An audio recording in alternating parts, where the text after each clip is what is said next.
You guys have already gotten 8 or 9 commits. I mean, this is pretty early for that kind of number, isn't it? No, well, not in today's recruiting. You know what I mean? I just think that's kind of where recruiting has gotten, to be honest with you. You know, it's important. Obviously, I mean, you like to get those commitments. You like, I mean, obviously every piece counts and every piece is important to the class. So obviously we're happy to have them. But you know, you just got to keep recruiting them all like they're not committed, to be honest with you. Who are the receivers that have been having a really good spring so far? Malcolm Mitchell's made a lot of strides. Isaiah McKenzie's had a very good spring so far. Reggie Davis has continued to improve and had a very good spring right now so far as well. So, you know, those 3 guys in particular have done well. Justin's come a long way as well, but he still has a little more ways to go. Really just kind of getting confidence back in his game and confidence back in his body and, you know, being able to kind of get back to old form a little bit. But, you know, all those guys have pretty much done well, pretty much across the board. Coach, a little bit back to recruiting. I mean, it seems like you guys are a little bit more aggressive on the trail this year, sending out some new offers. Is that the case? Are you guys being a little bit more aggressive? I think, like I said, it's just kind of where recruiting has gotten. I mean, you know, you have to jump out there and really be a year ahead in the evaluation process, kind of to what things used to be. But you know, as far as you get through, you get stuff through, and then you pass those guys and make those guys pass the evaluation. Then, I mean, you know, there's no reason to kind of hold back, to be honest with you. But you know, just in doing that, you got to be a lot more sure on a guy.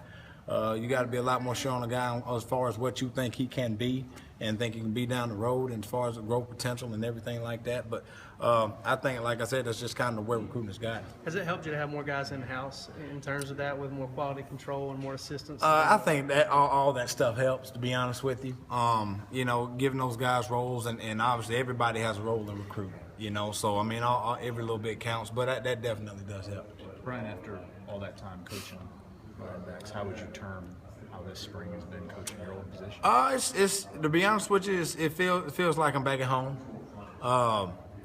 You know, the toughest part about it all was really just leaving those guys in that room that I was leaving. You know, with you know, but you know, those guys took it actually a lot better than I did initially.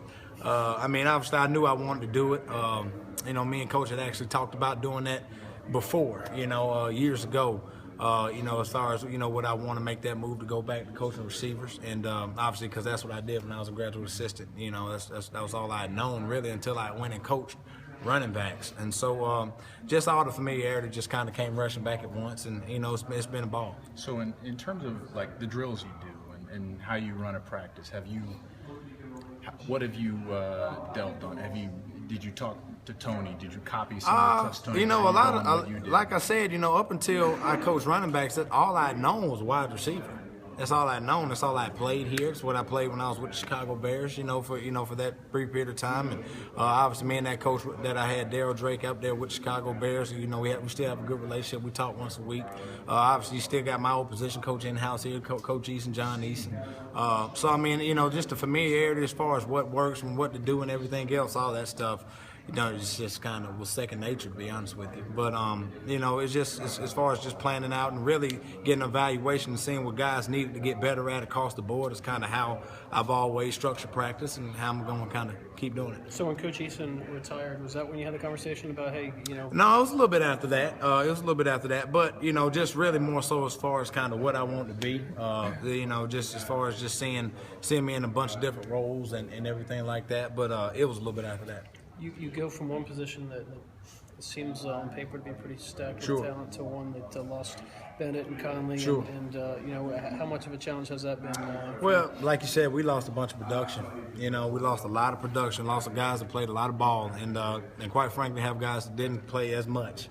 But, you know, I think it's a great opportunity, to be honest with you. I think it's a great opportunity for those guys. And you know, obviously just with all the transition that's going on offensively, period, you know, it just kind of, you know, it seemed like the time to do it. And, you know, it's been good. Everybody's kind of been picking up and going in the right direction. So that's kind of what we're happy to do.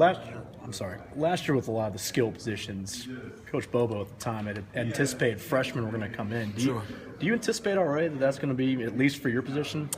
You know, to be honest with you, I think the fairest way to say it is this. You know, when it's all said and done, I got to come up with about seven to eight guys that I think can play winning football for the University of Georgia. And kind of where they are, whether they're freshmen, walk-ons, seniors, it's up for those guys to kind of compete on the field and decide. And that's kind of where everybody is right now. Everybody's out there. We got a good competition thing going right now, and so that's where we're gonna keep going, to be honest with you. So whether it's them or whether it's somebody that's here, it's gonna be 7 or 8 guys that's gonna go out there and be able to compete and play winning ball for us. So I don't know who that's gonna be to answer your question. I'm sorry. You talked about leaving those guys in the other room. Did it make it a little bit easier to hand them off to Coach Brown? That you played with? There's no doubt. Well? There's no doubt. I think that made it a lot easier for me, to say the least. Just knowing a guy that kind of valued all the same things and was going to kind of prioritize things, the same things, and just obviously a guy that I played with and kind of bled and sweat and cried with here at the University of Georgia. Obviously, that made it special. Do 2016, 2017 wide receiver recruits, do they know about BRYAN McCLENDON as a wide receiver at Georgia? I don't know, to be honest with you. I think they do now. The ones that talk to me do, for sure. But like I said, to be honest with you, it's kind of all relative. And the reason why I say that is you look all across the country. And you look across the SEC and how many guys actually played that position that's coaching it, it's probably 50-50. I don't even know what it is, but it's not 100%, and I'm one of those guys that can genuinely say that they played that position here in this conference and won a bunch of ball games. Obviously I was on a bunch of great teams, but that has done it. So I think that's been attractive to some people, to be honest with you, but who knows? How much did you make the move to get Thomas here?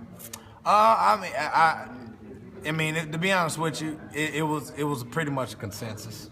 It was like, hey, if this is what we want to do, then this is the guy that we want. You know what I mean? So it was pretty much a consensus. Obviously, I was in that long line that wanted him to come here, and so I was kind of recruiting him with some a little bit too. So, but it was good. I'm glad to have him back.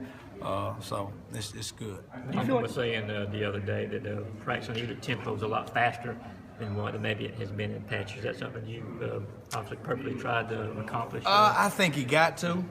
Just practicing at a pace to where you want to make sure that guys develop the right habits. One, how to practice, and number two is just kind of guys have to push themselves. When they're tired. And have to do it exactly right when they're tired. They still have to compete at a high level when they're tired, because that's when it matters. And so, my point is I try to get those guys to that point and then try to get them to do it right at that point. And so those guys, they've done a great job, and they've allowed me to coach them and allowed me to push them. So that's kind of what we're going to keep doing. They gave you another title, and then you had recruiting coordinator. Yeah. I can't remember whether it was assistant or associate. Yeah, as assistant. You're passing. Do you have a business? Do you have a business I card? don't. And do you? Is there room on? I don't. I was actually looking through my business cards, and I just realized that I needed some more. So I don't know. Maybe I can get a little notebook or something. When you introduce yourself, what do you call yourself? I'm just Coach McCLENDON, man. That's it. It's not just that Bryce Ramsey threw a couple short passes that were really hard, and the receivers had a hard time with it. Does he need to work on his finesse at all? I think it's something to work on for everybody. We got so much that we need to work on right now. To be honest with you, it's hard to pinpoint anybody's group outside of the receivers. And so quite frankly, if it was hard to handle, then in my eyes, that's our fault. Has Kenneth got a chance to practice anymore this spring? You got to ask Ron. Oh, okay. Yeah, I just kind of coach the guys that they give me that day. Yeah.